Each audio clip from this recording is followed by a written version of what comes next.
Good evening, all. So I welcome you all for this today's session.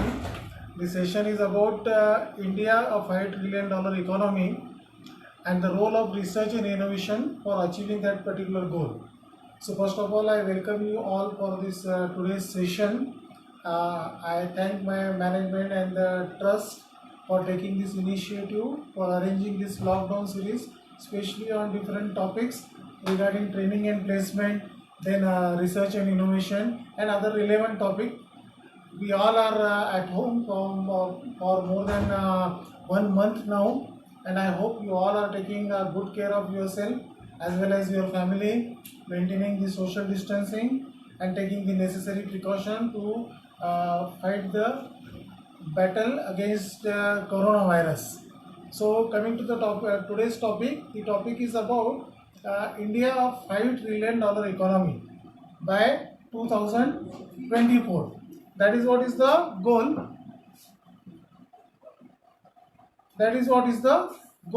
And I am very confident that we will be achieving this particular goal.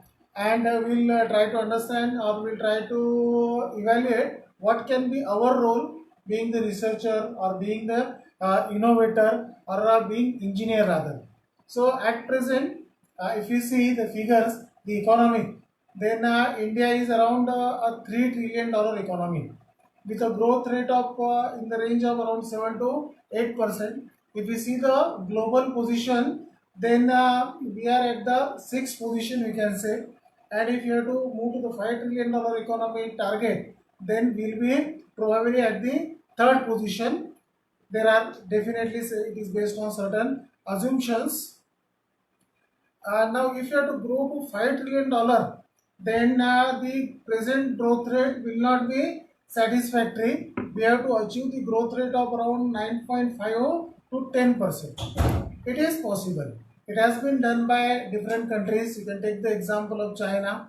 We and China, we both were at the same platform in around 1980. But definitely from 1980 onwards up to 2010, China did extremely well, and as a result of that, we can see that China is now in the range of around 14.5 to $15 trillion economy, just below USA. USA is at around $21 trillion economy. We can take the example of even Russia after you can say when USSR broke and there were different parts. Definitely Russia was the leading one, but Russia also from that point did very well. They also in some parts they achieved the growth rate of more than 10%, and as a result of that they also again still till date they are you can say a global power. In 1918, if you see, then in 1980 our the economy size was in the range of around $0.3 trillion. China was also around $0.3 trillion. Now this is about the economic part. There are different things. We'll look at this from the engineering aspect. From if you look in the details of the GDP, then it is observed that we can take the example of India only. Then around 15% of our GDP is coming from the agricultural sector. Around 23% of our GDP is coming from the industrial and manufacturing sector, and the remaining in the range of around 60% it is coming from the service sector. In service sector we are doing extremely well, but when it comes to agricultural sector, yes, we are far away if we compare it with the, you can say, global average. But India, you can say major part of the population, it depends on agriculture only. So there is definitely lot of scope for improvement. We'll discuss that also. Now, in the very beginning, I've given you some examples like say China, even you can say USA or Russia. Then one basic difference I always observe between these economies and our economy. The basic difference is the participation of female in India is very less. The other side is also there. Our female, you can say the females are very you can say very highly educated, but still the participation in the economy is not, you can say, up to that particular expected level. The other, you can say, contributor, the other, you can say, possible contributor, or you can say the contributor in other parts of the world is the student fraternity. If you see the student fraternity in India, we start at very, you can say, late stage. In most of the cases, we start contributing after the age of around 22, 23 years. Whereas in countries, in developed countries also, in USA, people start earning whatever it may be, little bit, but they start earning from the very early stage. These are the two basic things I observed. If I range of around 15 lakh engineers are graduating every year. 15 lakh engineer graduating every year means we are doing at least 4 lakh projects every year. There are more than 70,000 engineering teachers, but the projects, the kind of project, the kind of research work we are doing, it is not contributing in the product development. It is not contributing, you can say, in the form of innovation, or in the form of, you can say, something that can be sold. And that is what is the, you can say, main area where definitely we should look into, and we can do lot of improvement.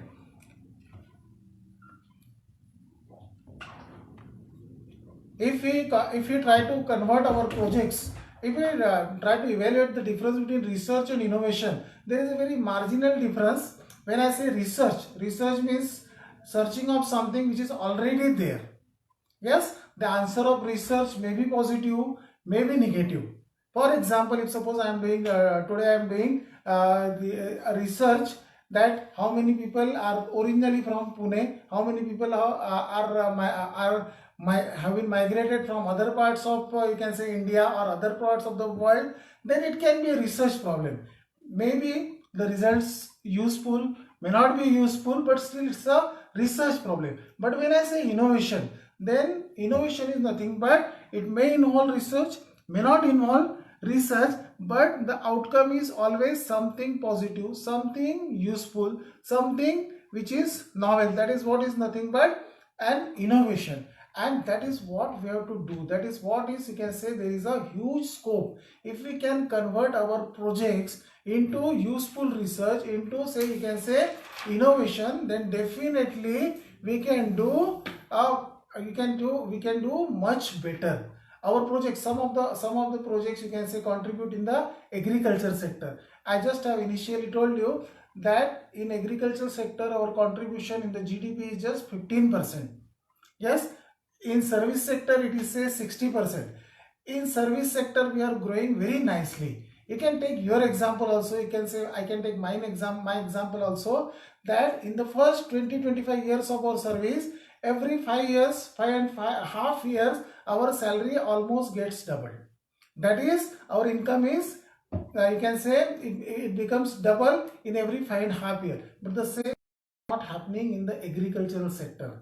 So as an engineer, as a researcher, can we do something? Can we contribute in this particular sector? I'm not talking strictly that something we have to do all the times. We have to develop something new. We have to, you can say, develop a new product. But can we develop some forecasting model? Can we develop some, we can say, we can do some product prediction analysis? Can we do some, say, weather forecasting? That is going to help the farmers a lot, and definitely the farmer will also, or you can say, our agricultural sector will also become much stronger. Today also our agriculture sector is very strong. If we take the, you can say, global average, our GDP is in the range of more than 15%, whereas the global average is just 6%. But yes, India being, you can say, economy being a country where a huge percentage of population depends on agriculture, there is definitely lot of, you can say, scope for development in agriculture also. Yes, if we can consider other sector also. For example, in India there are more than you can say, more than 100 crore mobiles, but these mobiles, most of the things are coming from other parts of the world. Yes, there are some factories in India, but still the, you can say, the main parts, you can say, the motherboard, the other things are coming, in most of the cases it is coming from the other parts of the world. So can we do something in that? Yes, definitely we can do lot many things. Yes, when I talk about innovation, then innovation need not be, I just try to make it clear the difference between research and innovation. Innovation most of the times is a zero technology business. All the times it is not necessary that it will be a huge amount of technology is there. I can show you some examples also. For example, you can say this is a simple watch. An innovation, I have filed a patent also on this. Yes, what innovation I have done in this is nothing but, instead of the rotating hands in this particular watch, you can observe over here that there are three dials, and three dials are rotating and there is no rotating hand. One single pointer is here, that with the help of this pointer you can take it as a reference and the time is indicated.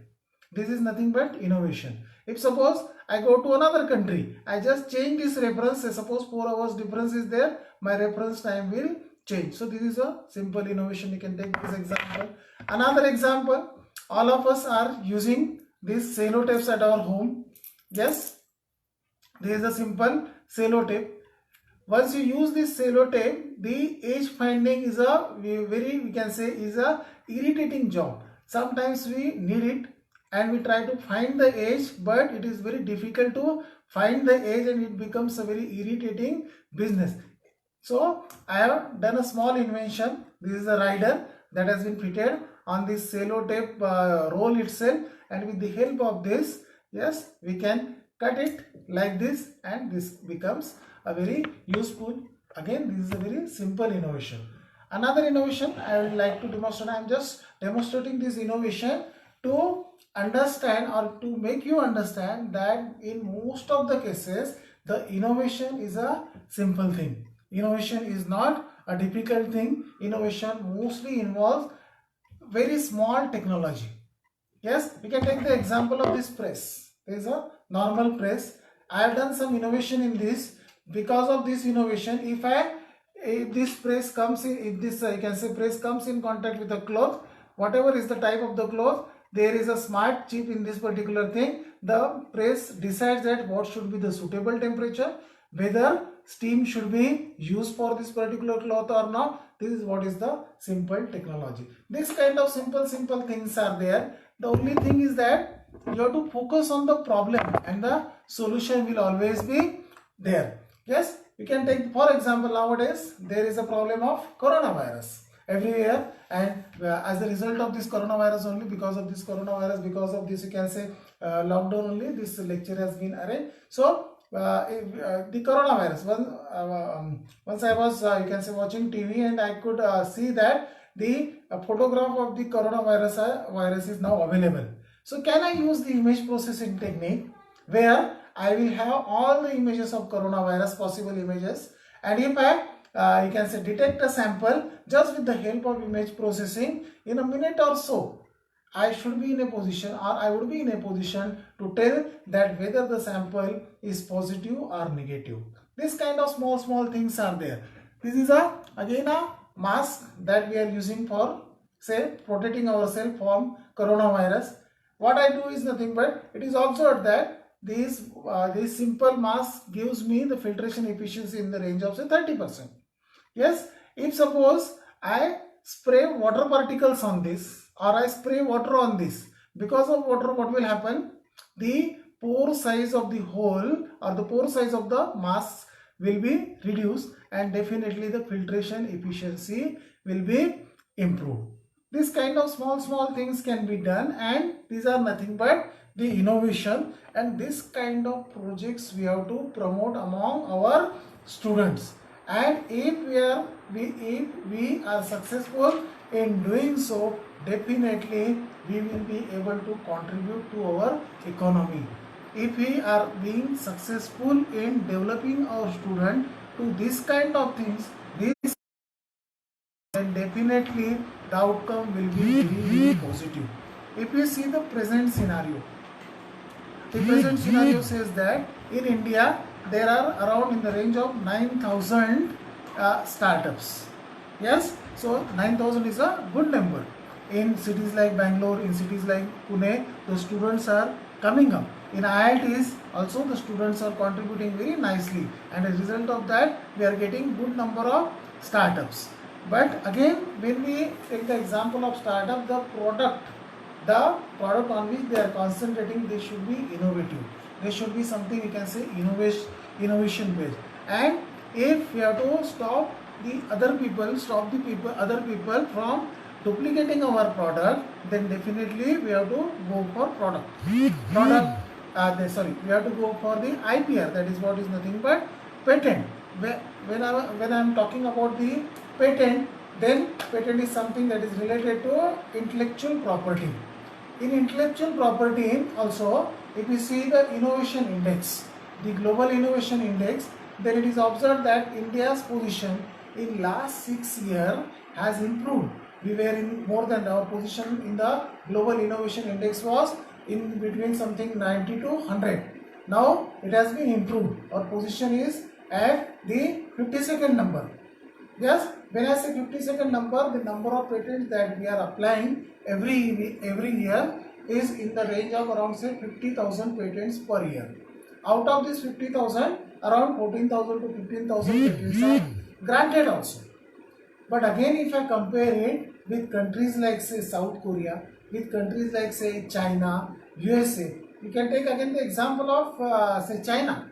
China is filing more than 15 lakh patents per year.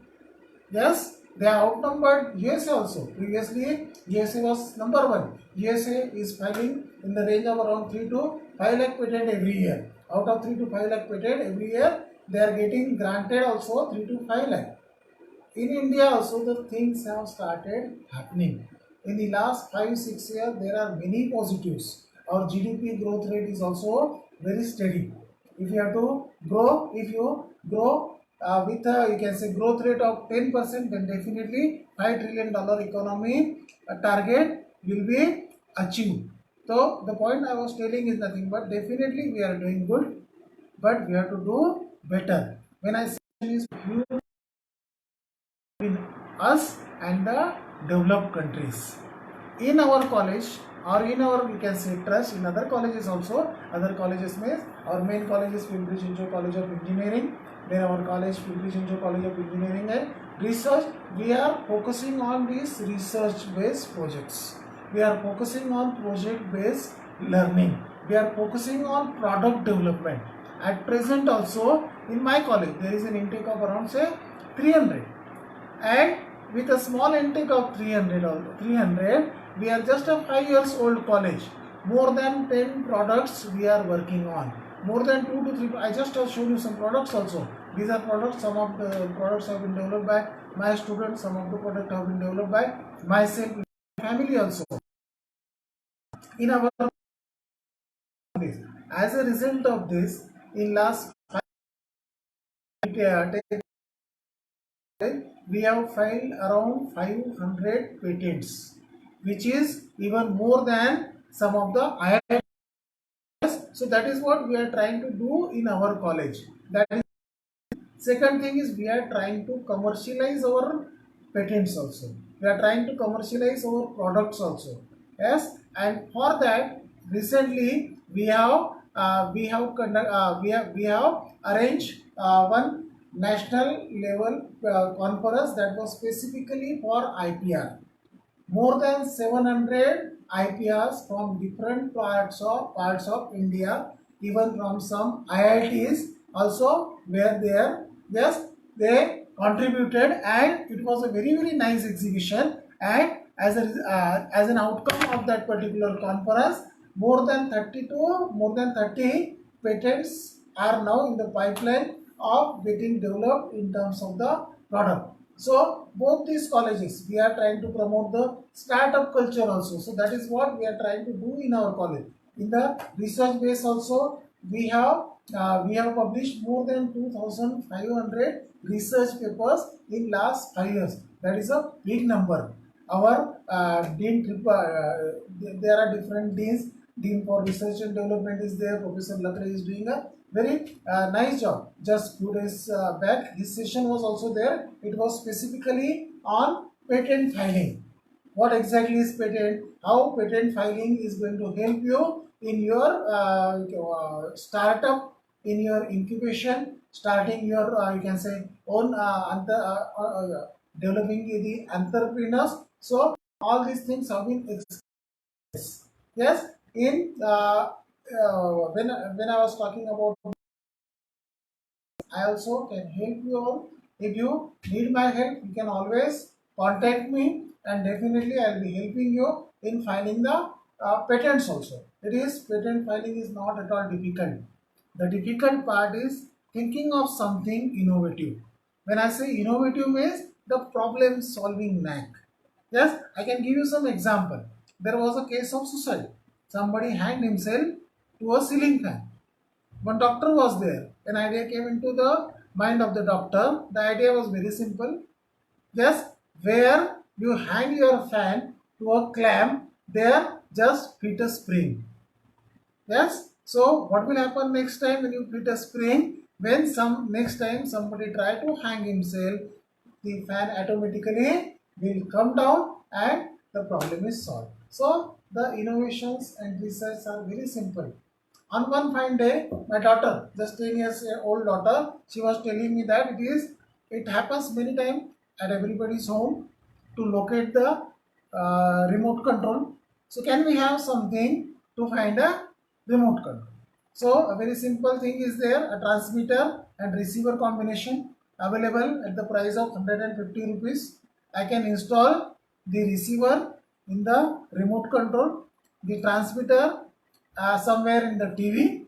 Yes, and if suppose I wish to locate my remote control, just push the button fitted on the transmitter, and what will happen? The receiver will receive a signal and there will be a beep beep beep sound, and you can find your remote control. So this is what is nothing but the research and innovation. So the topic is again, we're coming back to the topic, the contribution of research and innovation to become a $5 trillion economy.